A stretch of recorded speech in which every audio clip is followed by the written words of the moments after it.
Welcome to Movie Friends. We're your hosts, Seth and Michelle, and today we're talking about The Fifth Element from 1997. Directed by Luc Besson, written by Robert Mark Kamen and Luc Besson, edited by Sylvie Landra, cinematography by Thierry Arbogast and Nick Tebbett, production design by Dan Wheel, composed by Eric Serra, costumes by Jean-Paul Gaultier and Janet T-Brook, starring Mila Jovovich, Bruce Willis, Gary Oldman, Chris Tucker, Tommy Lister Jr., Ian Holm, and Brian James. Michelle, how are you? And not enough Luke Perry. Luke Perry he's just like, they were like, what does this movie need? A single eyedropper of Luke Perry and not a moment more. I was squealing. Oh, really? Squealing. I love Luke Perry. So I was like, yes!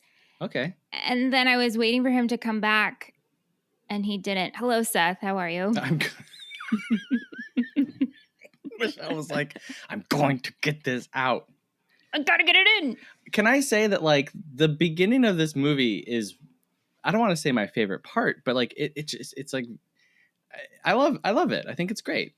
Luke Perry of it all, the drawing of it all, It's so different than the rest of it. it's very different from the rest of it. Yeah. Mm-hmm. Yeah.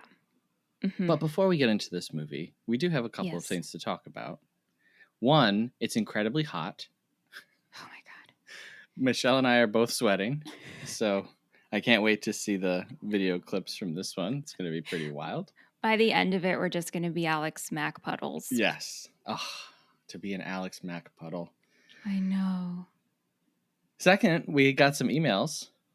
Yay! So we got an email from Ben, who's responding to our ET episode, which just today someone responded and said this was maybe the funniest episode yet. Really? Yeah, and I was like, okay. Wait, the funniest or the funnest? Funniest.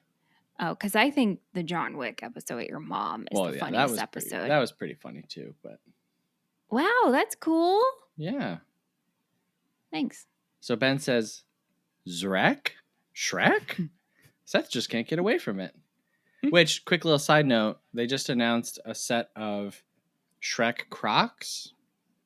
And within 10 minutes, 2 people tagged me in tweets saying, look, it's Seth's favorite Crocs. So. Are we going to get them for our live show? Please. Oh my God. I really hope not. He says, another Mitchism. What the heckles? Mitch, speak for the country. The E.T. drunk scene is my favorite, and M&M's with the biggest blunder in cinematic history. P.S. John Williams is the GOAT. P.S.S. Gertie is one of my favorite kid roles. And yeah, definitely top 25. Yeah. She's up there. Top 25? There's some great kid roles. Oh, no. I'm not doubting that. I'm just like trying to think if I could come up with 25 kid roles. I probably could. I know you could. Yeah. P.S.S.S. Who is the critic who ruined a 100% Rotten Tomatoes score? Also, just out today, there's this article from Vulture that is basically saying this PR company for years has been paying different Rotten Tomato reviewers to give positive reviews, and they've been like gaming the numbers a bit. So, wow. Yes, so that's a pretty big, which is kind of like everyone kind of already knew that or assumed that or just figured that. Right. But yeah. Interesting. We also got another email from Kate. Kate. She says, hi, Seth, and then in parentheses, and Michelle. Hello. I hope that all is well with you. I'm so excited that you'll be covering The Fifth Element. This was one of my dad's favorite movies. He saw it first and told me about it, and then we watched it together. He was especially fascinated with Corbin's apartment and with the idea of a restaurant docking outside your window. Quick little note. Yes. We have 2 things in our culture. One is drive-thrus, and the other is ice cream trucks. Food trucks, there needs to be a drive-by food truck. I agree. Like that just serving you. Yeah, amazing. You follow it on the app, and it's like, this is where it is. You put in drive by my house. Yeah. Seth, you could do this at your pizza shop. Okay. Michelle and I are from Long Island, the land of 1,000 pizzas. Why are there no drive-through slice shops? Cheese and Because pepperoni. Cheese and pepper. That's it. Maybe the a garlic knot. universe is waiting for you to do it. Dude, I would do it. Wouldn't you go there all the time? If you knew you didn't have to get out of your car, you could just stop by for a quick slice. I guess then you would just pull over and eat it. Yeah. With like I'm trying to, because I don't really eat fast food. Well, no, I know, but like, all right, what do I want for lunch? Yeah. Oh, I want a slice, but do I want to get out of my car? Right. Anyway, Yeah. back to Kate. Sorry, Kate. It's a good idea. But I like, agree Kate with your dad. You. Yeah, I agree with your dad, Kate. This is one of the coolest parts of this movie. Absolutely. This is so cool.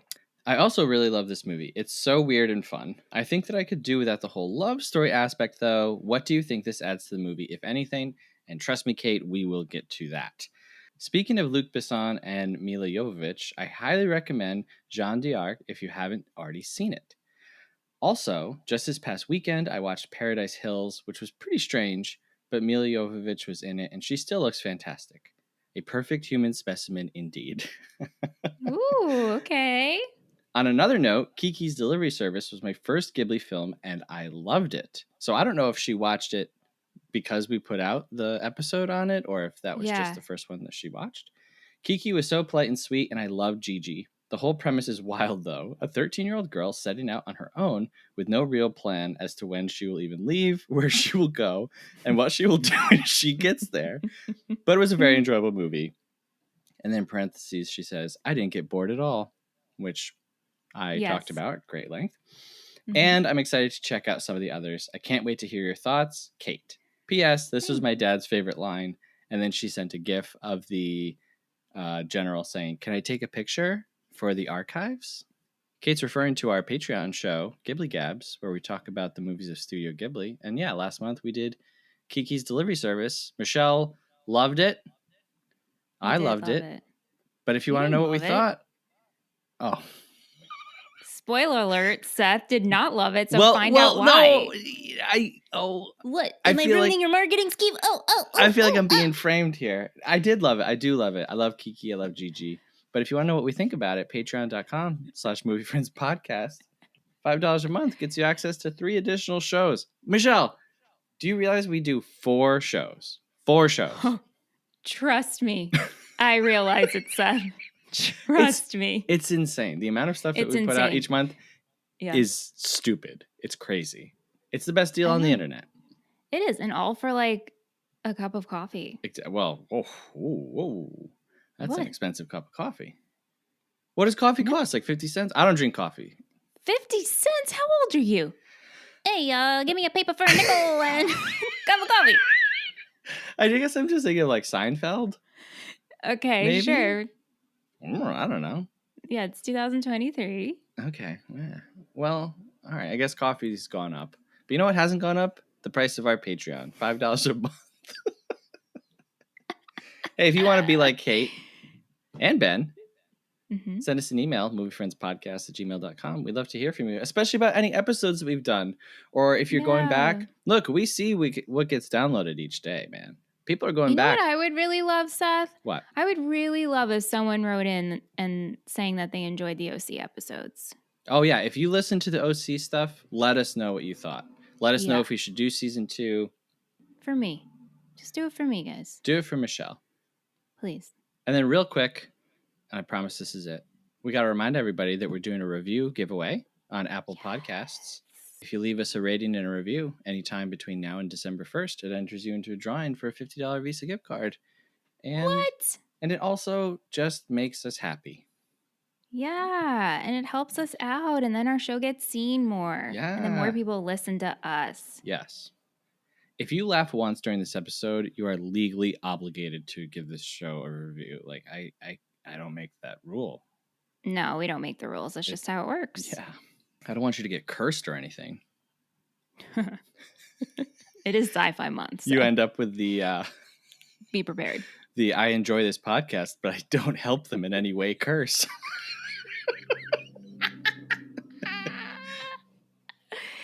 Good luck sleeping. You wake up and Michelle's face is like right in front of your face. Yeah, it's not one of my good ones. And she says, meow, meow. I don't know what I'm saying yet. You don't want to find out. Leave us that review. Before Michelle watches a movie for the first time, she records her pre-watch thoughts. So let's go to that real quick.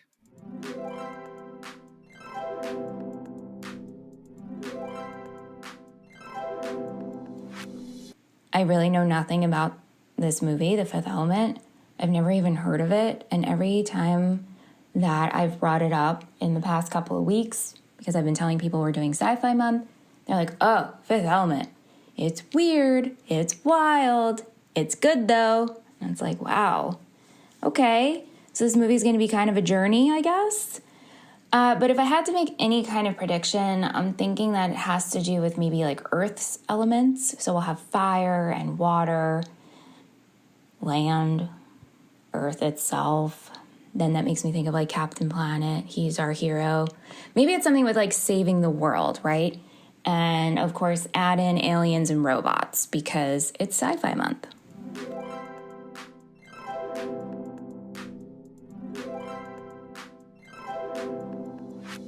Okay, so I absolutely love that you brought up Captain Planet. And like, what a great nugget to bring up without ever having seen the movie, because this movie is literally Captain Planet, complete with the power of love, like the love element. Right. Yeah. Wow. I didn't even think of that. Yeah. You're so right, but I love Captain Planet. Captain Planet, he's our hero. Put those rings together. Yeah. With our powers combined, right? Mm-hmm. It's not that forces. Sounds about right. Yeah. No, I think it's powers. Yeah, with our power. Yeah. I don't know. Yeah. Captain Planet, he's our hero. That's why I stopped right there, because I know he's bringing something down to zero. I just don't know if it's emissions or pollution or something like that. Will be reduced to 0%, though. There's a lot to talk about in this movie. Whew, man. How do you feel? Yeah. I don't know. I don't even know where to start. Okay. I will say I feel better. Okay. After doing some reading on my own. Okay. I needed to understand this more. Got it. So, take it away, Seth. All right. Well, I think a very good place to begin is the beginning, or whatever they say in The Sound of Music. Yeah, what do they say? Let's start at the very beginning. A very good place to start. The movie opens up in 1913, 1914. 1914. Egypt. We've got this Italian archaeologist. We've got Aziz. What do you think about Aziz holding the light? I don't know. I really don't. I was like, it's just like, what is happening? I said, like, this movie had, I didn't say that yet, but it's so much going on. And so I was like really trying to hone in on all the details in the beginning. And then as the movie went on, I just gave myself some slack. Yeah. Like, it's all over the place. I will say that my note taking reduced greatly about 3/4 of the way through this film. Oh, same, which I'm sure you saw in my notes. Yeah. It's like Michelle flatlined or something. And it's not that I gave up or I lost interest. I was just like, oh, this isn't a 3-hour episode. Right. Right. Yeah. My thing with Aziz is great. Aziz is sleepy. That would be me. You're out in the hot Egyptian sun. I mean, yes, I'm sweating right now. Just in my top floor of my house recording this episode. I feel like falling asleep. But my thought was like, is this the most efficient way of doing this? Couldn't like a chair just like propping it like a little bit, like then you don't have that whole problem. It is a really funny gag. He keeps yelling Aziz light, and then the spaceship puts on its like headlights, I guess, and he's like, oh, that's actually a lot better. This'll do. And as already mentioned, Luke Perry is here, and Luke Perry he's drawn and he's shooting. Yeah. But that was it. And that's it. And it's like, okay, like he's drawing these aliens, and so you think maybe like that will get entered into the history books somehow, or like we'll see this picture again, or Luke Perry will come back as an old man on a hologram, or nope. Mm-hmm. All of that. Nothing. All of that. Nothing. These first aliens that we meet, I gotta tell you, are these like the biggest dopes in the galaxy? They don't do it for me. And I wrote, like, give me E.T. Don't give me these robotic idiots. Well, like it's funny. They create like this like the most powerful weapon in the universe, but they're like waddling like turtles on hind legs. Right. They They're got like little armadillos. they got little lights where their crotch is, which just strategically, generally you don't want to draw attention, to your sensitive zones, right?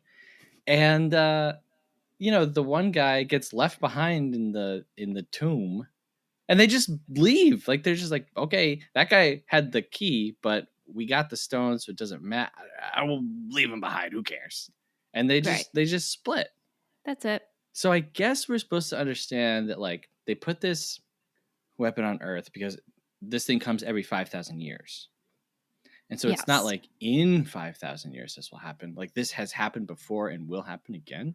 And I guess we're supposed to think that like because the world is moving into like world war and like much more destructive bombs and stuff, that it's not safe. But like the galaxy is safer. Yeah, I honestly, I was just waiting for you to fill me in. Okay. Because I'm like, I am following Yeah. not what you're saying. I mean, while I'm watching the movie, I'm Yeah. like, and I kid you not, I paused it. Okay. When we got to 2214 Yeah. and we meet Bruce Willis and the unexpected cat. Yeah. And I paused it and I was like, wait, Aunt, I don't really understand what's going on. And so I explained to him and he goes, you got it. Yeah. And I was like, oh, okay. And then we go on and I was like, okay, I was like, I don't think I'm following. Yeah. But I was. I will say, I probably should have started with this, but like this was a big movie when I was a kid and like a teenager. This was like a big sleepover movie.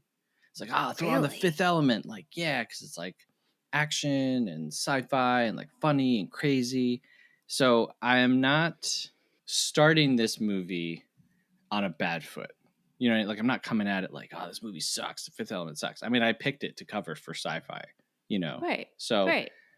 yeah, I don't want to seem like I'm trying to like pick the movie apart. But what I will say is watching it this time and taking notes and like keeping track of all of the different characters, I was like, oh man, I never really realized exactly who all of the players are, their exact motivations, because people are flying in and out of this movie just left, right, and center. Zorg just appears, towards the end at this like super exclusive event, which I mean, he was rich. Maybe he had an invite anyway.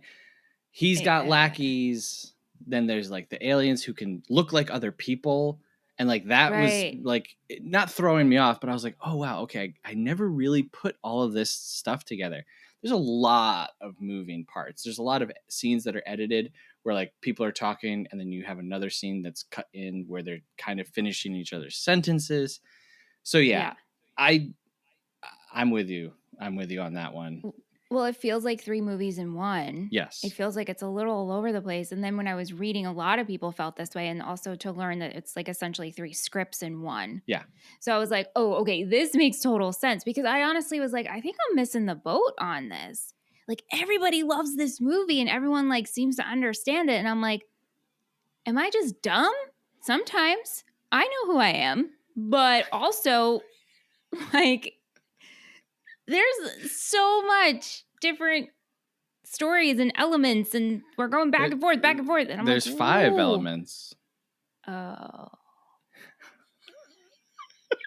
Come on. You set up for that one. I mean, come I on. didn't realize to set that up, Seth.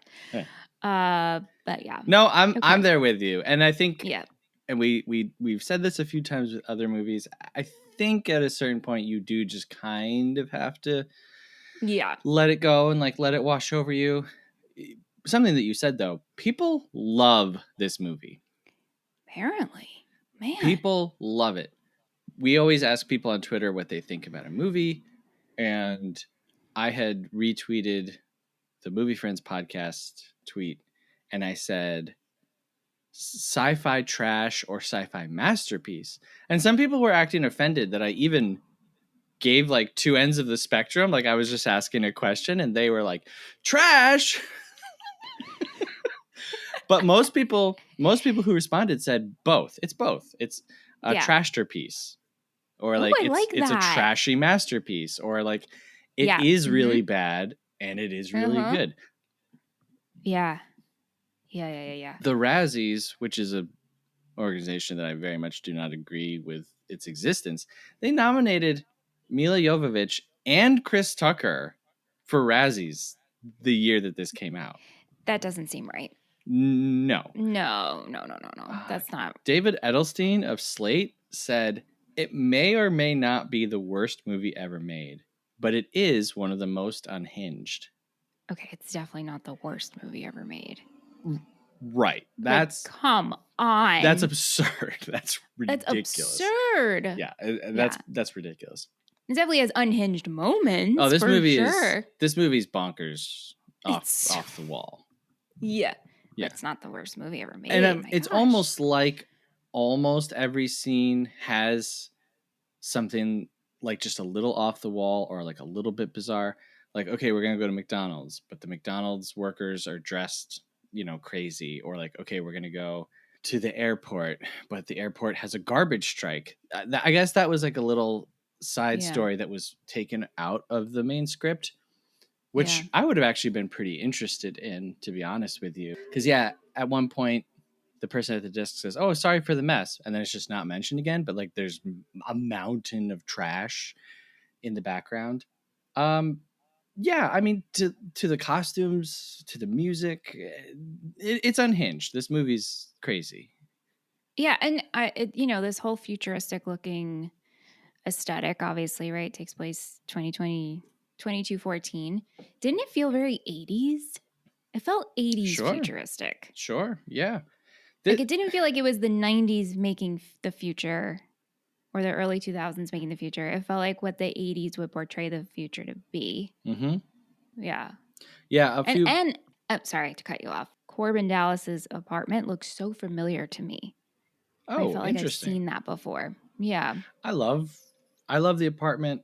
This is all right. So this is a question that I really wanted to ask you, and it has almost nothing to do with anything. Mm-hmm. When they get onto the spaceship, heading to the place where the opera is, they sleep in like sleeping tubes. Uh-huh. Your eyes are getting wide in fear. I felt claustrophobic. Oh, okay. All right. Well, ask it. Well, so my question is, would you sleep in one of those? Because that's a real thing. What do you mean that's a real thing? All right. So they originated in Japan like the late 70s. Mm-hmm. It's called capsule hotels. You can find them like all over the world now, but like, predominantly they're still in Japan. And you can rent it like to take a nap in. And it's sometimes it looks like a tube. Sometimes it's just like a little room and they're like stacked up. You have to like climb up the little ladders to get in there. No? Oh, no. That's like you're going to sleep in a casket. Oh, I would love it. So you like tight spaces? I don't like tight spaces. I just like having nothing around me. Like whenever I go into a hotel room, you walk in, it's like, all right, here's an ice bucket. What am I going to do with this? All right, all this, like a desk. What am I going to like write my memoirs in this hotel? Uh-huh. I'm big into like minimalism. Like, sure, I get that. So like my dream apartment is like a capsule hotel. Like if I could just go about my business all day and then when I go home, it's just a bed. Oh, that's my dream life. It's literally my dream life. You're like a vampire. Maybe. Or not a vampire. Oh, what is it? Dracula? Who sleeps in like the... Yeah, both of them. Oh. Is that right? But don't vampires not sleep? I guess it depends on who we're reading here or following. Yeah, I don't know. Is it Twilight? Like the Twilight vampires don't sleep. Right. Yeah. Anyway. No, that feels very casket-like. It's like, okay, go on your back, closing in. Yeah. Or it feels like MRI. Oh, I love it. I've only done one MRI once, and I loved it. Wow. Yeah, it's just loud. It's like... Yeah. Yeah. Haven't gotten to do one of those yet, but in time, sure it's coming. Your lucky day might come sometime. Okay. I have to ask. We have to talk about Chris Tucker as Ruby Rod. Ruby. Yes. Ruby Rod. What do Wow, you think? wow. Well, I was waiting for Chris Tucker to come Oh yeah. because you told me Chris Yeah. Tucker was coming. And so I'm like waiting and I'm waiting and I'm waiting and I'm waiting and I'm like, when does and I don't know what kind of character he was going to play, but Yeah. knowing Chris Tucker, I'm like, it's gonna be funny, right? So I'm thinking maybe Chris Tucker is like a funny cop, or maybe he's like Corbin's sidekick Yeah. or something. And so like again, waiting. And then we meet him and I was like, whoa, wow, wow, wow. It almost speechless, honestly. Oh. Almost. But did you like it? Was it annoying Oh to yeah. you? Oh no. I love Chris Tucker and I liked this character. I was just like, I think at this point in the movie, by the time we meet him, I'm like, this movie's so weird to Yeah. me that this makes sense. Yeah. Like he's a host, Yeah. and and Corbin wins, they set up the winning of this prize, and he Hmm. has to be on the show, and we're walking down the hallway to get to the casket bed. It's like, what the fuck what is happening? What is happening? Truly. Yeah. Yeah. He's my favorite part of this movie, I think by a Oh, for sure. mile. Yeah. And this time around watching it, having seen it, I've probably seen The Fifth Element 20 times in my life. Like, Wow. genuinely. We watched it a lot. I was like, all right, when does he get here? Like, what? I'm waiting for this. And it keeps going on and on. And it really is like almost halfway through the movie, maybe. And Mm-hmm. so I was like, maybe they didn't want him in the whole thing because the shtick would have kind of run out. But Been it too didn't run out much. for me. Like the whole time he's on there, I'm just like, Right. And like that being said, if you took him out, it wouldn't have mattered. you think Because, so? well, think about it. When you think about the point of this movie, Mm-hmm. we probably did not need him. I'm not saying we don't want him. Yeah. It was just like added.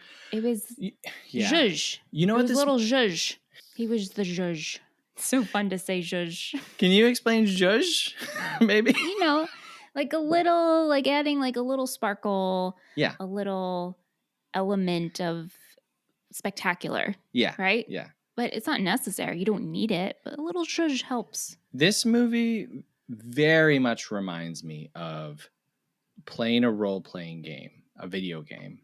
Oh And yeah, yeah. you travel all over and you meet all these wildly different characters that join your party. And you've got like this ex-military guy, you've got this alien creation, super powerful woman, you've got like this priest, and you've got this like really over the top flamboyant like radio host, and they kind of just all come together to like accomplish this thing. I was like, I would play like a Fifth Element role playing game, I feel like, and it would be a lot of fun. And yeah, Ruby feels like the character that joins the party late, and it just kind of injects some like humor and interest into the Mm-hmm. story. But maybe you don't Mm-hmm. like put him into your battle party. Right. Right. But he's got like the best cutscenes, and Yeah. yeah. Mm-hmm. I just I think it's great. I think it's so energetic and so over the top. I mean everything. There's a little scene where they're cutting between like him having sex with a woman and like the plane Mm-hmm. taking off, and the guy like stowing away. It's a really interesting edit for the movie. Yeah. Yeah. But he's so crazy in everything in this movie. I love the costumes and the hair, and it's just like they dumped, like you said, adding sparkle. It's like when you go to add glitter and the cap falls off. That is Yep. like Ruby Rod in this movie. That is it. That's a perfect way to describe Ruby. Yeah. So this role, it was originally meant for Prince, and Yeah. having seen Purple Rain, Prince is nowhere near this level, but he's goofy. That movie is a lot goofier than I expected it to be. Mm-hmm. And just Prince's like onstage persona, I can totally see how this was originally intended for him. I saw a few different reasons as to why he didn't do it. Yeah. Yeah, Yeah. like one where the costumes were too flamboyant. Yeah. Did you? Yeah. And then Okay. one was like, oh, he couldn't do it because of touring. Right. Yeah. Honestly, a lot of the facts, quote unquote, about this movie, I saw different versions of all of them. And so I was like, oh man, Yeah. something's getting lost in translation here. Or Yeah. yeah, especially like Bruce Willis signing on. That was real convoluted and real strange. Did you read that originally they wanted Mel Gibson? Yes. And I can see that. I could see that too. Yeah, definitely around this time, Bruce Willis and Mel Gibson, they're Yeah. kind of like everyman action stars. You know, it's not Yeah. Schwarzenegger. I can totally see Mel Gibson For sure. doing this role. I think that Bruce Willis is great in this role, I will say. I do too. I think Yeah. that he doesn't have a lot of great dialogue. And like, I think that Bruce Willis can handle dialogue when he's given. I mean, Die Hard. Have you seen Die Hard? No, we've talked about this. And Okay. We've talked about how it's a Christmas movie. Mm. And are we watching it around? Will I watch it? Right. I don't We'll know. have to find out, movie friends. But Bruce Willis can handle good dialogue, and I feel like in this he doesn't really get it. Yeah.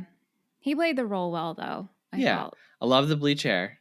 The bleach blonde hair is crazy. It's nuts. Is it? I don't know. It's I think nuts. I always think of Bruce Willis with that hair. I'm trying to think, honestly, movies with Bruce Willis. Die Hard. And the only thing, okay, but I don't know that movie. The Kid? Nope. Okay. The only one I can think about is Look Who's Talking. And he's the voice of the baby, the kid. Okay. And I think I pictured him with blonde hair. Because of the baby. And yes. So him with this bleach hair, I'm like, yeah, duh. Okay. Bruce. All right. Sure. Okay. So before we move on from Ruby Rod is a radio host. Mm-hmm. He's got the great line when he finishes after the huge assault on the Opera House. He's like, ladies and gentlemen, it's 7 p.m. It's now time for the news. And he's like, that was the greatest episode I've ever done.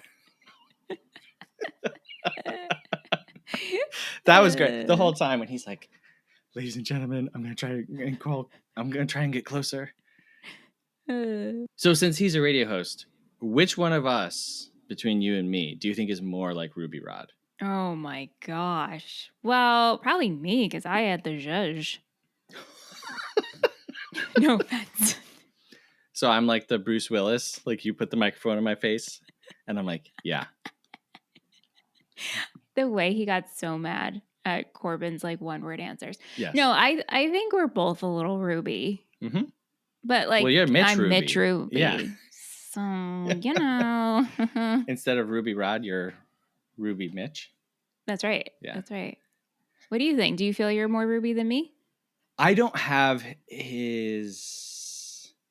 There's like a barrier in my mind of like sliding into a room with a microphone cane and yeah, like I get the vibe and I appreciate the vibe. I cannot naturally do that though. No. Although actually, Seth, you can though, because you went up to all those people at the Barbie premiere and you essentially slid on over to them. And me, I just stood there and I'm like, I didn't have I mean, I wasn't with you the whole time, but yeah. I didn't have a yodel.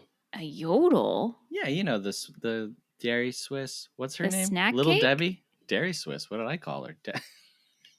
Yeah, you know, a yodel. Okay, that's what I thought. He's got the yodel sticking out of his head. It's just his hair, dude. Yeah. The yodel. The hair in this movie is great. We already talked about Bruce Willis. Mila Jovovich. I think it looks great. My favorite hair, I think, is Zorg's secretary. Oh, yes. She's just got this like blue feathery thing going on. Like I think it's like literal feathers.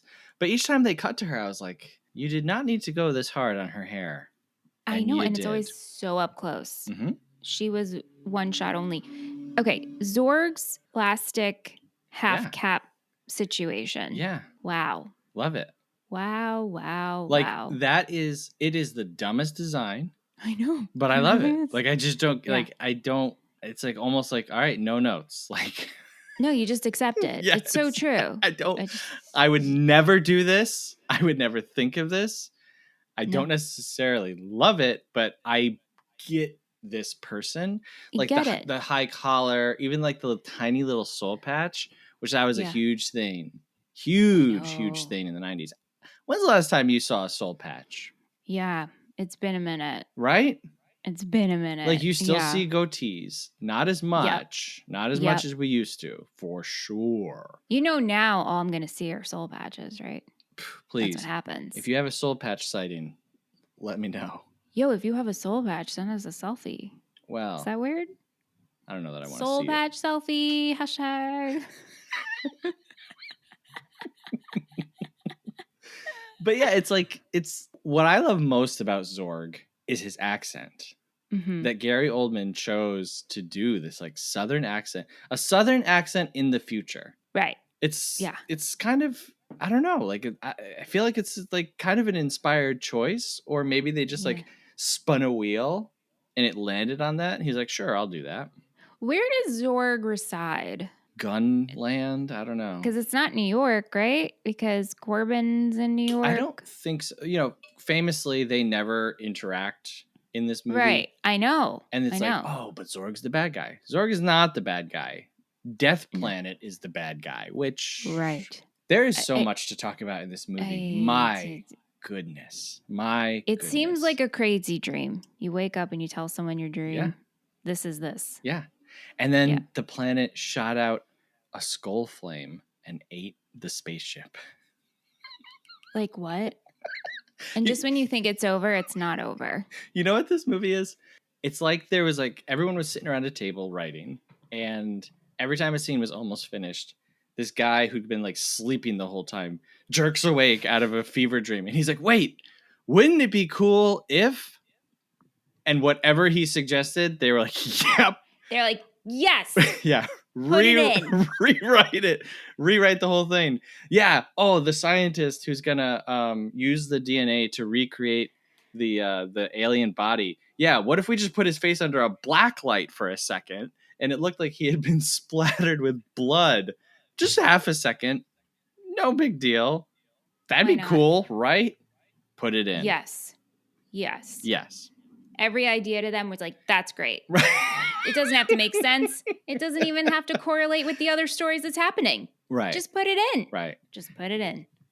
This movie was Europe's like biggest production ever to date. Yeah. $90 million movie. This is a French movie, even though they did not film in France.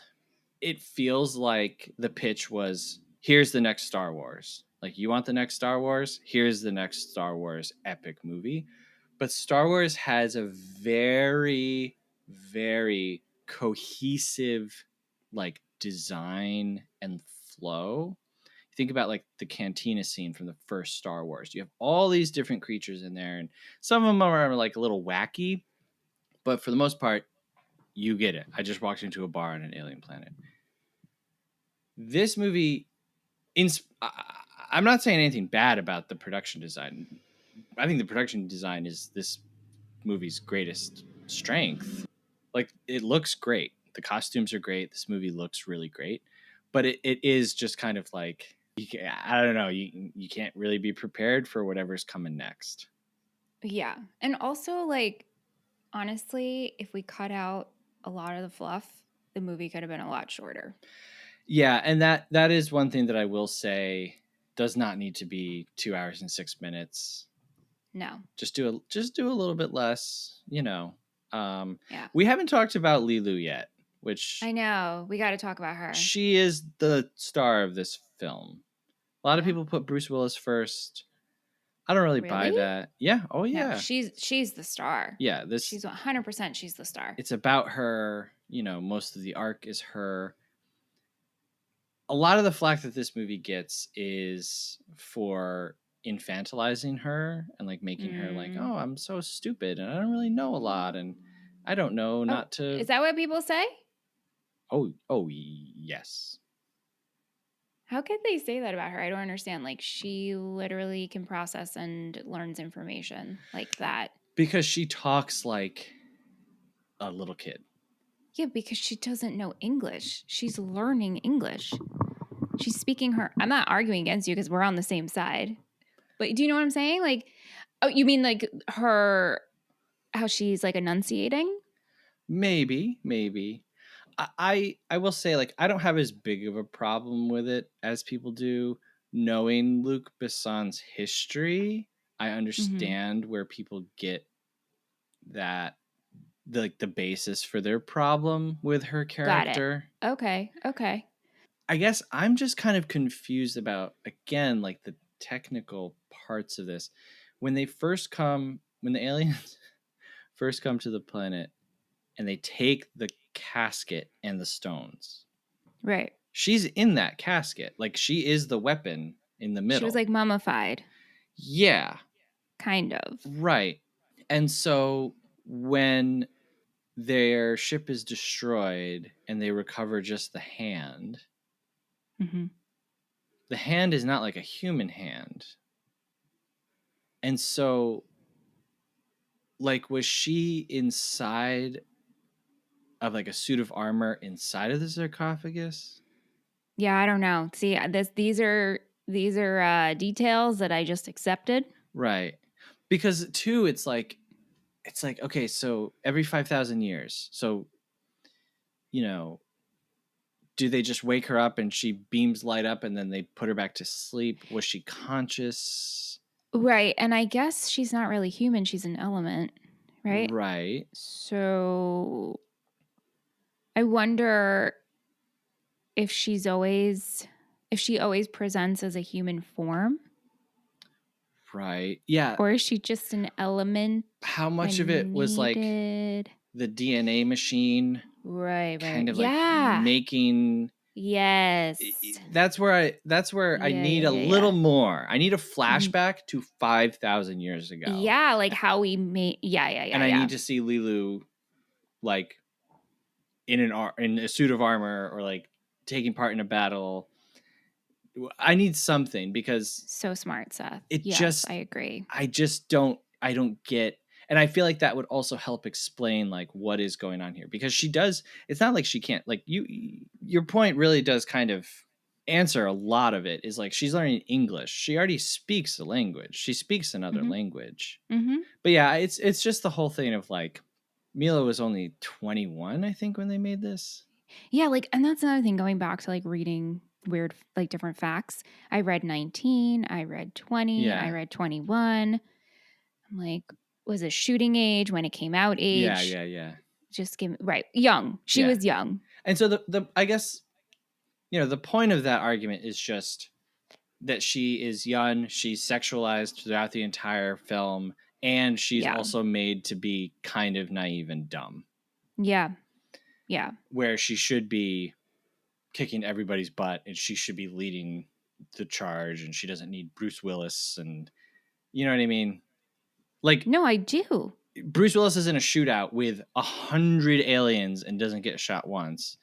She is in a fight and, kills a bunch of aliens in the room, but then still ends up getting shot herself. Hmm. It's the balance is not leaning towards her, I Yeah. guess. Right. But I think she's great. I mean, her in the bandage outfit is like super iconic. I think it's great costume design. When I was a little kid and I saw that, I was like, this is the most scandalous thing that I have ever seen Well, it is in my scandalous. entire life. Absolutely. Yeah. For sure. I mean, it's covering just the bits. Yeah.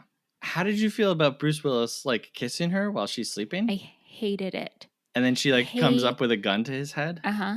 What Like was that's what that? you thought? At first I'm like What? I'm not even kidding you, benefit of the doubt. I'm like, "Oh, are you trying to do like mouth to mouth?" Yeah. No. No. And then I'm like, "Do you think you're fucking Prince Charming and she's Snow White or Sleeping Right. Beauty type deal?" Right. And then he's like, I should have done that. Should have done. I'm like, "You're shake my damn head." I It was was not real into it. strange. And then I'm like, "Are you?" And then you know where it's going, right? You know, great. Here comes the underlying love story. And I'm Right. like, ah. Yeah. To answer Kate's question, I think Yeah, we sorry. both hate No, I this hate whole it. love thing. I It's hate not it. necessary, feels forced. The other thing that feels forced or should have happened much earlier in the film Mm-hmm. is Leeloo is catching up on the last 5,000 years of human history. Mm-hmm. And this would be my argument for they made Leeloo too stupid. Mm-hmm. She gets to the W section and learns about Mm-hmm. war. And she's Mm-hmm. like, oh, people do horrible things to each other. But it's like, you're a weapon created to stop an all-consuming death planet. You know about war. You know about evil. You know about destruction. Do you know what I mean? Huh. Like, I didn't take it like that. That's why I going back to like my thought, and I could be really wrong, is that this is the first time her being in the human form, okay, and that she's always just been an element right, used, right? Because she is an element. She's the fifth element. right, But right. like it's wind and earth and water and fire, and then Mhm. she's the right. Yeah. And apparently, Yeah, the so that fifth element is beautiful woman. That's the That's what? And when I tell you, Seth, I'm not even kidding you. By that point, I was just like, okay, yeah, sure. yeah. And then the way it ends, which I'll get to my piece when we talk about the end scene, I was like, I'm done. Yeah. Yeah, Well, I think we're there. Let's talk about the end scene. a freeze frame, Yeah. and they're having sex. Yeah. No, I agree. I just, It's a little silly. it is a little silly. That's a good way to say it. It's a little silly. And I was not having it. I was not having it. Because, like, really? I don't know. I think it's kind of a funny gag, but not Really? A one gag? not one that I would put, you know, at the end of the movie. Mm-hmm. Things can develop before the end of a movie. Like they can fall in love before they're literally counting they down to were. 10 seconds. Oh, yeah. You know what I yeah, mean? yeah, Like they can yeah, be in a yeah. relationship, and if they want to, I guess, that's kind of another thing is like, look, you and I, we're both married to people. Mm-hmm. We are in the lucky minority, unfortunately, it seems, of people who Mm-hmm. like our spouses and get along, right? Yeah, true. Is love the greatest end all be all force on planet Earth? Do you know what I mean? Like, Well, yes, it is. it's It is. I subscribe to that. okay, but so much so that like just saying the words I love you activates a planet destroying machine. Like, get out of here. Get out of here. There has to be more than just romantic love. I would have been okay with the romantic love if we didn't end on a freeze frame of them having sex in a tank. Oh, and me too. And me too. Like, You know, show have me them something else. have them fall in love across the Yeah. movie, but I don't Yeah. need that as the climax. It's kind of like, literally. well, right. Right. I Right. did love, as someone who loves puzzles and I love escape rooms, Mm-hmm. that final scene where they're trying to figure out how to activate the stones. I was like, even though I knew how to do it, I was like, oh, I wish I was there. Like, I just wish that I could, like, I'd be like spitting on the water stone. Yeah. Yeah. One last little nitpicky thing. Yeah. All right. So we live in 2023. When is the last time you saw someone use a match? Oh, I use them. But to like light like a smoker? Oh, well, I don't smoke meat. Smoke meat? Wait. Oh. No, a smoker.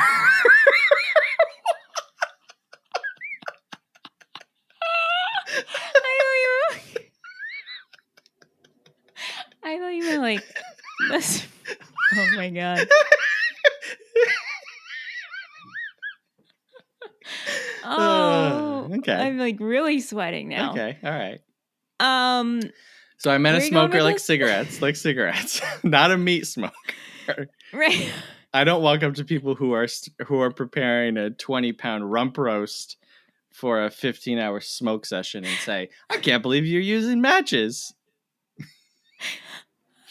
And I don't even know how you smoke meat, so I don't know why that was my first thought. Yeah. Okay, we're talking about cigarette smokers? When's the last time you saw someone light up and like strike a match? Yeah, that I don't know. Right, like I now feel like we have better technology for that. Like, yeah, the whole that was thing, weird. like, I only have one match left. I was like, yeah, in the entire world. Right. Come on. And there was some really cool like futuristic technology in this movie. I love the self-making bed Yeah. But because what was with the saran wrap situation? well, so it's sanitized. Yeah, Oh. yeah. And like the people that went in the freezer, are they no Did longer? they die? Yeah, Okay. I thought that was casual. yeah. Real casual. Whatever. They were dispensable.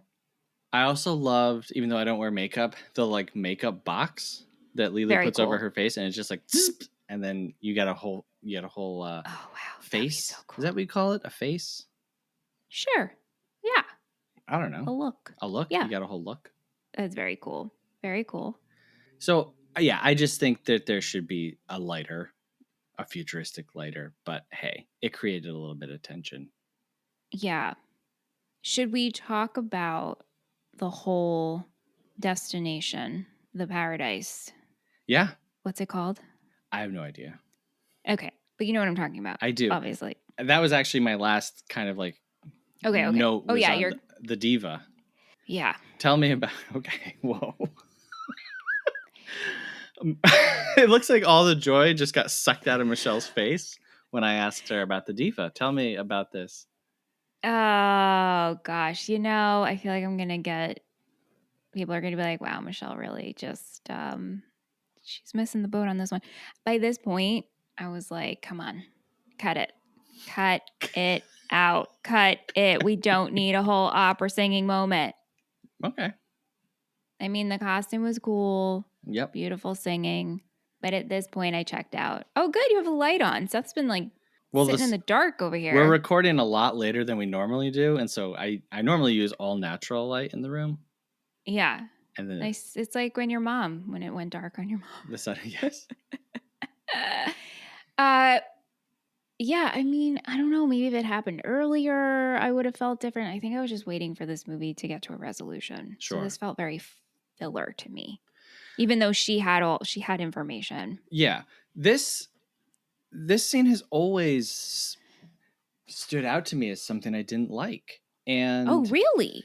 Yeah, and oh, okay, cool. Again, wow. Like I feel like when people talk about the Fifth Element, this is one of the things that they talk about, this whole opera sequence. I don't really dig the song. I don't really dig the outfit and the dancing. It's kind of cool, but to be like a kind of like show-stopping moment. Right. And I know that it's intercut with Leeloo doing the fight scene. So like, okay, but it does at this point it just feels like piling on and if you aren't really on for the ride, you're going to be in the same boat that you were in, where like me, I've seen it and so I kind of know, but it's like, what are we kind of doing here? That this scene was kind of miraculous. I don't know if you read anything about this scene. Well, it was someone's wife, right, who stood in? Yeah, Luc Besson's wife. Okay, yes. Yeah. God, someone. But after they shot it, the footage fell off of like a baggage handling conveyor belt at an airport and got run over by a forklift. Yes. Oh my God. And so they had to piece together like what they had of the whole opera sequence. Wow. Yes. And they had to piece together, the guy who wrote the score for this, Eric Serra, he had written this piece of music and he specifically wrote it so that it would sound like an alien singing. Like some of the notes are like incredibly low, some of the notes are incredibly high. And when they had the woman come in who did it, she was able to do like 85-90%, they said, of it. And then they had to just piece it together. Like, so she would sing a note, they would record it, and then they digitally put it all together. So like this scene was like literally spliced together, every shot and every note. So for that, it's pretty impressive. Well, that's very impressive, but perhaps you should have took it as a sign too. Wasn't meant to be in there. Let's wrap it up, folks. And then she's like, the stones are inside. The stones are inside. And I know that she gets shot, but like he just puts his whole hand into her stomach. Right. What is going on? That's what I'm saying. Like, well, come on. Pretty nuts. Pretty nuts. Yeah. The only saving grace for me during this whole sequence is Ruby Rod doing commentary on the whole thing. Yeah. And then Dallas, like, you know, giving him the eyes of like what's to happen next. Right. Like, I think he's trying to signal me. Yeah. Yeah. Did you want to talk about Corbin's mom? It's kind of a funny gag, but this might feel the most out of place out of anything in this movie. We get 3 phone calls with Corbin's mom. And it's just the whole like old lady angry that her son doesn't call her bit, but like 3 times in a row. Mm-hmm. I didn't like it. What did you think? No. I'm like, let's just keep layering it on. Right. At first, I was like, okay, we're like building the layer of who Corbin is, right? Okay, we understand who he is. 1 phone call Medal we could of have Honor received, but then what? No, he wins a Medal of Honor. He's a Medal of Honor war. He only left the military 6 months ago, by the way. Right. Let's not forget that. Right. But then the next 2 definitely could have done without those phone calls. Not necessary. Comedy comes in 3s, and they needed a banner of an ending, and so it was like, let's have the mom yell at the president. Yeah. So I really want to know more about this shadow planet, and we just don't learn anything. We don't know anything about it, you know. And it feels in a way kind of like another, not a ripoff, but just like another Star Wars thing where it's like the Death Star. Oh, it's a planet destroying planet. Mm-hmm. Well, in this movie, we have a planet destroying planet. Right. Right. Yeah. I mean, even Cornelius looks like Obi-Wan. Well, the fashion is very Yeah. But like inspired. Occasionally the planet like makes people bleed oil. Right. I need a little more. I just need a little. It's funny because it's like you get so much except for the things that you want or the things that I want. Yeah. Well, no, that I think would be crucial to the story. Yeah. Like we need more of like Leeloo and that whole thing. Yeah. This would make sense. Why do we bleed oil sometimes? Yeah. The last line of my notes is freeze frame on them kissing ? Mine goes a freeze frame ending, period. The strength of this movie, it's funny. At one point, Leeloo is like doing the blah, blah, blah, blah, blah thing where she's like smacking around the alien, like, okay. And like the way that everything looks. And clearly people love this movie. I'm okay saying that I like this movie. I think that it accomplished a lot. And I understand why people like it. I'm not like confused, you know? Yeah. Yeah. Yeah. Yeah. You might not be fully there, but. No, I feel better about it. The fact that I read that it was essentially like 3 stories, 3 scripts in one. Yeah. Okay. I feel like justified in how I feel. Yeah. And it is funny how, you know, in like comics or in cartoons, a lot of times characters that we want to distinguish from background characters have very unique heads or hairstyles. Mm-hmm. And like all of the main characters in this do, even down to like the priests, you know? Mm-hmm. So I don't have hair anymore. I went bald for the most part. Some hair.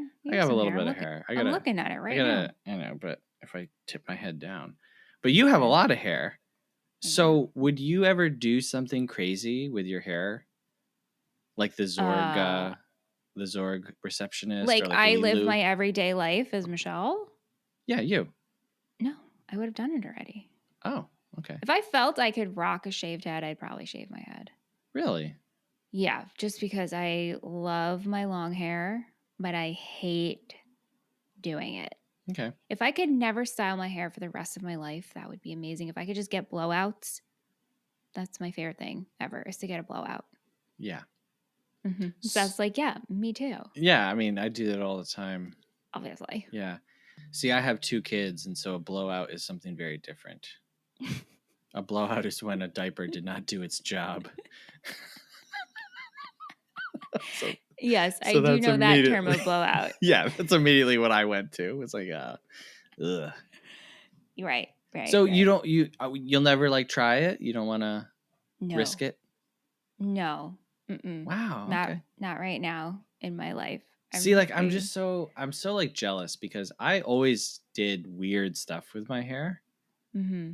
Yeah. and now that I'm like, I don't work for other people, and also like I'm an adult, I would Uh-huh. totally have crazy hair all the time, Well, but now I've lost it. why don't you carve little shapes into what you have left? It's not long lasting. Anything like that, it's That's great gone after though. like That's 3 like a days. temporary tattoo. No, well, I'm not afraid of You could tattoo tattoos. your head. That's coming, trust me. Is it? Oh yeah, trust me. Sweet. Once we hit 50 Sweet. patrons and they vote Hey, oh on my God, we get a to movie, tattoo your head? sure, yeah.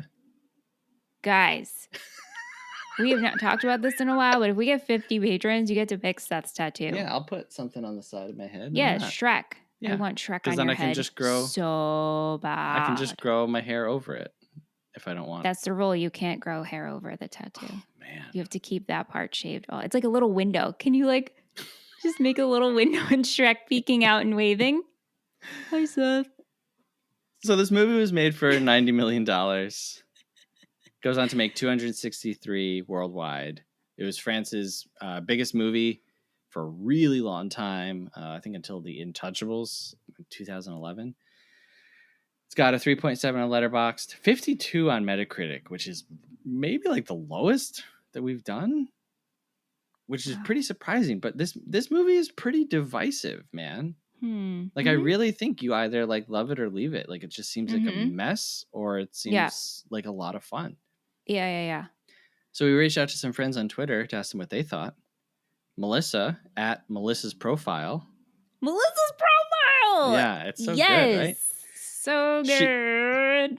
She posted an image of Chris Tucker in 1997 was in this movie, Money Talks, and Jackie Brown, all in Wow. 1997.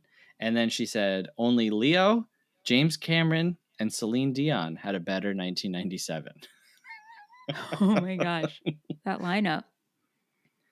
Cosmo. Cosmo, our good friend and patron. Yes. I never know how to say this. I always say it in my head perfectly. It's oi, O-I, hey, and then ooh. So it's like someone yelling like, oi, hey, you. OIHEYOO. All caps. Nice. Oh, hey, ooh. Yeah. Cosmo said, where would I be without this movie? I love this movie. But one of the most perplexing moments of the film for me is the give me some heat scene. Who are those guys? What are those creatures? Are they switching out spaceship batteries? The reggae music? Yeah, this is a movie. Yes. This is a scene that you cut, man. Like What? I don't need the yeah. That was so weird. Thank you so much, Cosmo, for writing that. I didn't even put that in my notes because I'm like, what? Why are we wasting time on this? But also, this is so strange, and I just keep laughing. Yep. Yeah. Yep. Well, you think, okay, this will pay off later when the priest is hiding, right? They're going to go to torch him out and he'll tumble. He's not even in there. No. He's hiding up in the wires. No. So weird. She went on to say, also, if I see the numbers 108, I will be shouting Helm 108 at the top of my lungs no matter what. Also, shout out to Jean-Paul Gaultier. His designs and costumes are what give this movie life for me. And yeah, shout out to him. I agree. I think the costumes are the best part. Yeah. Knocked out of the park, the costumes in this film. Bruce Willis's little orange tank top. Yeah. Leeloo's tank top with like the rubber suspender thing. Sure. It's the future. Timeless Cinema Show at timeless_cinema said, Fifth Element is one of my top 4 films. A rare case of action, adventure, comedy, love, fantasy, science fiction, musical sequences, and a bit of satire combined into a fun ride. Recommend looking up how Jovovich originally didn't get the role and then how she did. And I don't know if you saw that in your notes. So she was doing modeling, and so she came Mm-hmm. to the audition, I guess, with like a full face, Mm-hmm. like makeup, Mm-hmm. and they were just like, it's not really like what we're looking for. And then Luc Besson saw her at like a hotel swimming pool, and she had no makeup on, and he was like, yeah, you can do this. Wow. Yeah, because he says that he went with her because she looked like she could be in the past or in the future. Yeah. Yeah. I did read that, Yes. but interesting. Yeah. Sean Shank, good friend. The Sean Shank? The Sean Shank. Wow. At Tyler_Burnham said, the fifth element is all killer, no filler.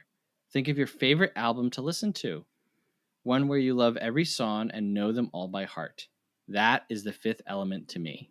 And then he says in quotes, Aziz, light. I'm so happy you feel that way for yourself, Sean Shank. That's great. Scott at Open Road, Open Mic, which I kind of like that name, right? Yeah, lots of possibilities with that one. Yeah, doesn't it feel like kind of like philosophical, kind of yes. like you know what, man? That sounds like the last line of a movie. Like, you know what? Sure does. You know what, Billy? Open Road, Open Mic. And then the music cuts in. And then we like maybe fade to black, or we can zoom out. Yeah. No. It follows their car heading down the road. Oh, yeah. So you're right. You're right. Mm-hmm. Anyway, Scott, he's a filmmaker. He's got a time travel movie out on Tubi right now called Save State. Yeah. I haven't watched it. I'm going to say full disclosure to Scott and anyone listening. I do Movie Friends podcast does not endorse the content of Save State movie. Oh, that's true. That's true. But I think I actually am going to check it out. I just watched a time travel movie called Triangle. It's like a horror movie. It's a lot, but it's actually it actually had a pretty refreshing take on time travel and like dimensions and different stuff. It's pretty wild. So yeah, when I saw that he has a movie out on Tubi, I was like, I think I'll check it out as a follow up to Triangle. So wow, cool. Yeah. Anyway, he says saw it in theaters because of a girl. She's long gone, but movie just crushed it then and now. All right. The movies that we see for a girl. They stay with us. Ella Enchanted. Have I ever told my Ella Enchanted story on here? I feel like you have. We've definitely exchanged war stories, so. Okay. If I haven't, it ain't happening now. No, it's not happening now. Okay. When we cover Ella Enchanted one day. I like that movie. Hathaway. Am I supposed to get that? For May and Hathaway movies. Hathaway. Oh, I was like, please tell me this is a movie reference. And I'm not getting it because I don't get We do references. Princess Diaries, Ella Enchanted, Les Mis, and one other one. A Devil Wears Prada. Oh, yeah.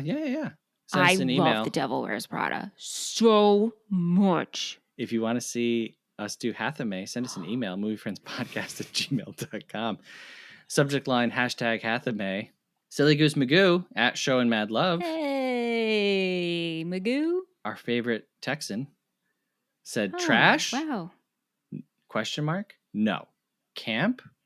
Yes. Similar to Starship Troopers, with both releasing in 1997. Fifth Element is memorable for its comedic performance, especially Willis and Tucker, an incredible costume design by Gaultier. The childlike and heavy performance from Jovovich is the film's gravity. So one with the words, that one. QAR. Wow. QAR? Yeah, and you know what? I've never had to say that name out loud, so I don't know if we're supposed to be pronouncing it like car or quar or QAR.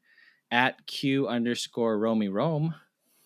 Romy Rome. Says Gary Oldman, Bruce Willis, Mila, this guy as this guy with a Chris Tucker gif, and Tricky, plus so many more firsts on this set, and costumes by Jean-Paul Gaultier. Plus, we get an operatic performance for the ages that scores an epic battle scene. Are you kidding me? #multipass or death. I mean, when you put it like that, you're right. Yeah. Oh, they're right. They're right. They're all right. We do not disagree. I did eat some chicken in honor of Leeloo before doing this. Oh, I'm glad. I had I had some chicken wings, and as I was eating them, I was like, man, Leeloo really loved chicken. What's going on here? Get that protein in fast. So there's some friends that we do know. We have a segment of the show where we hear from some people on the internet that we don't know. It's called Half Star, 3-star, 5-star.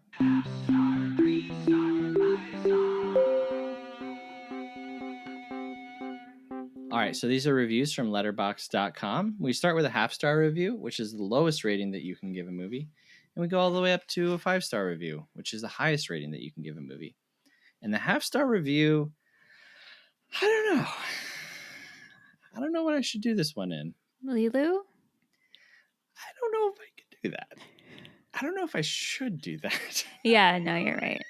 And then I was like, Ruby? But that's also no. How about a Southern accent? Oh, okay. Gary Oldman. I can do his. Yes. Get me the Stones. There you go. It was never Stones. It was always the Stones. Okay. The Stones. So I will read this half-star review as Gary Oldman as Zorg. Yes.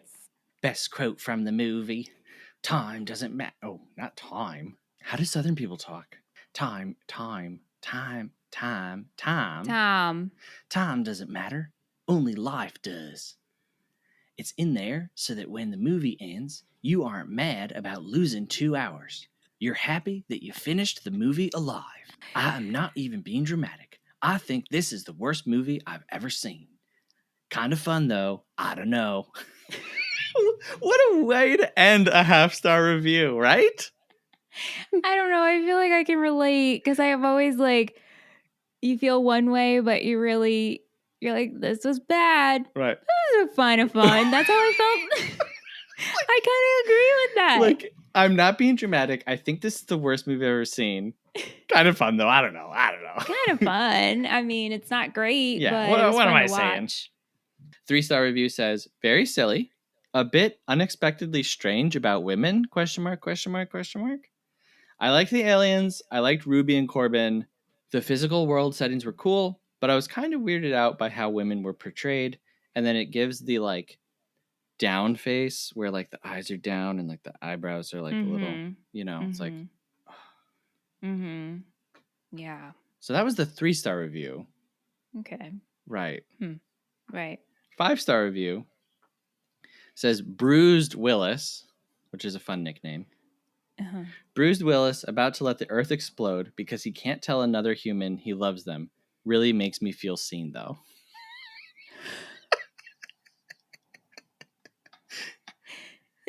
I have no qualms calling this a perfect movie. There's an inspired touch behind the mixture of drama / joy / humor, combined with the microtransactions of in-scene setups and payoffs, that brings this home as one of the most satisfying movies I know. It's magic. It's fire. It's the avatar of cosmic love, baby. Greenest thing you ever seen. 5 stars. Okay. Sure. That tracks. Yeah. With all the other lovers. Yeah. So Michelle has a rating, which is a schmovie, a movie, a film. So what are you rating this movie? 1 out of 5. Do you recommend it? What do you think? Part of me wants to rate this a schmovie. TBH. Wow. Wow. But I think it is a movie. Okay. And I'm gonna rate it 3.5. Okay. And I'm only recommending it to people who are into sci-fi and I know would like be down for a ridiculous good time. Okay. But this isn't something I'm talking about. Well, I might talk about it with people I know who watch movies. Yeah. This will definitely be a topic of discussion. A lot of people have seen this film. And so... Yeah, so it'll be easy to talk about, but I probably will never watch it again. Like you're not going to bat for this movie? No. Okay. But I respect it. Yeah. I almost feel like this movie feels very much how I felt with all of Action Month. Minus Miami Connection. Good job, Seth. Right. Good job on Miami Connection. Seth, I'm dying to know what you rate. this movie. I am also dying to know what I'm going to rate this movie. Right? And didn't I sent you an audio this morning, and I was like, I'm hoping our discussion changes how I rate it because I really don't know how I feel yet. You know what I will say? I think that our discussion made me feel okay about how I feel.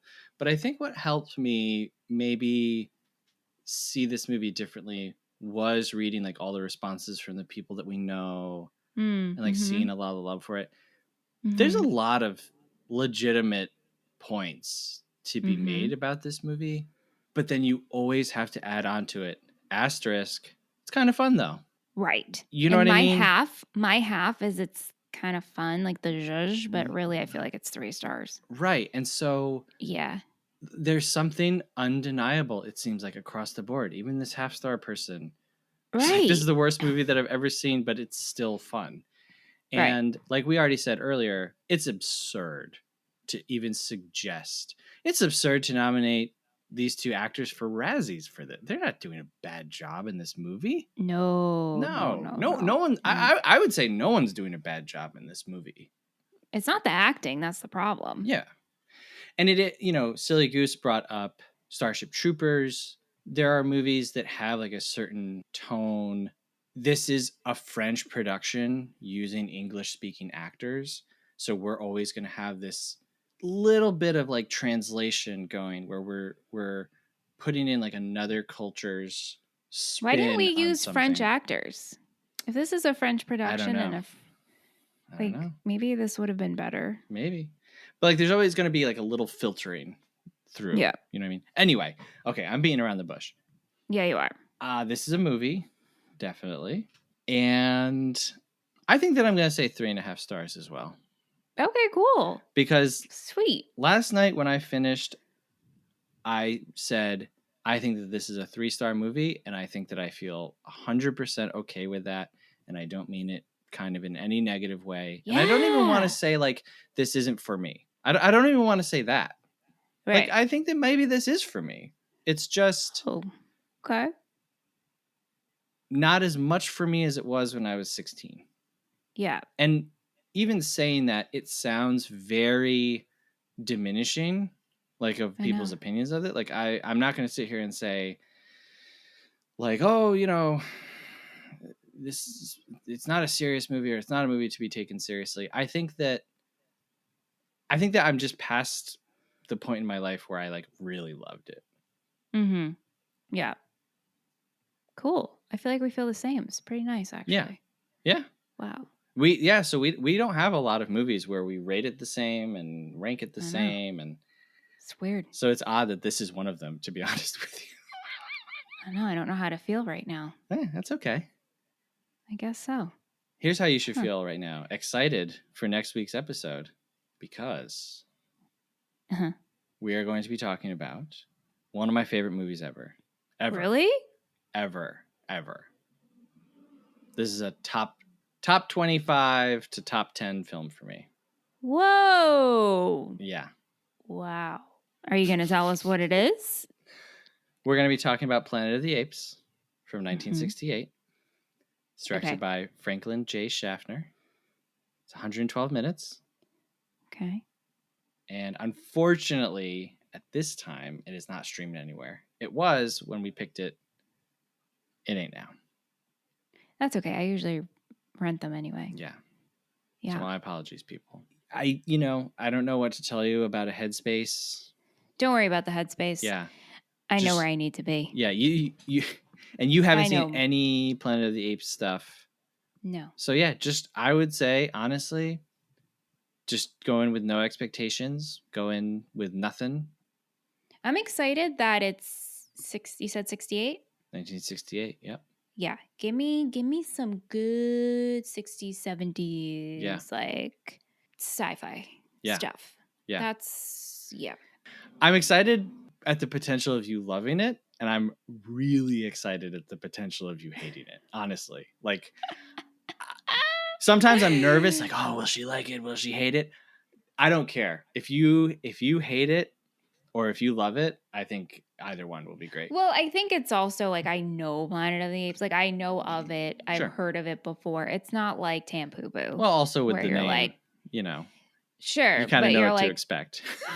right. Like I understand what's going to happen, I think. Michelle sees an ape man and she's like, whoa! Seth, what is this shape? I didn't know literally. I didn't know there was literally a literal planet of apes. Yeah. Hey, if you want to be on a literal planet of apes, we'd love it if you'd give us a rating and a review. Remember, until December 1st, it enters you into a drawing for a $50 Visa gift card. You can also support the show, patreon.com/moviefriendspodcast.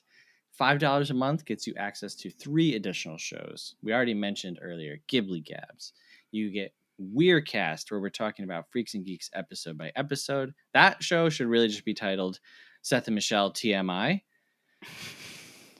And then we got Super Amazing Film Club, where we talk about movies with people that we love, about movies that they love.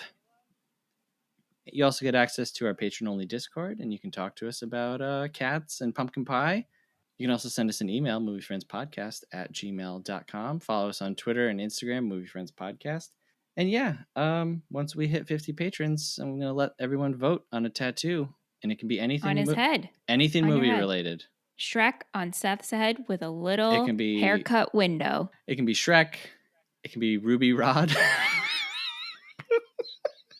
Oh my god! I would get a Ruby Rod tattoo anyway. That's pretty, and you have to get it with his little what you call definitely, and snack cake. It would just say hot, hot, hot. Yes, that's great, actually. Anyway, thanks, Michelle. Thanks, Seth. The Fifth Element. Was fun. Yeah. The Fifth Element. Halfway through Sci-fi, and I think we're okay. I think we're doing good. We're doing okay. Big change up from last week, from E.T. to The Fifth Element, and now Planet of the Apes. I really think that we're running a good gamut this month. Like we're getting. I hope so. You're picking it, so you can't get mad at me, guys. This is all Seth. Till next week when we're talking about Planet of the Apes. Thank you very much for listening. Have a good one. Movie Friends is produced by Seth Vargas and Michelle Rubenstein. Music by Anthony Vicora. If you like the show, please subscribe and give us a rating. It really helps us find new friends. Thanks!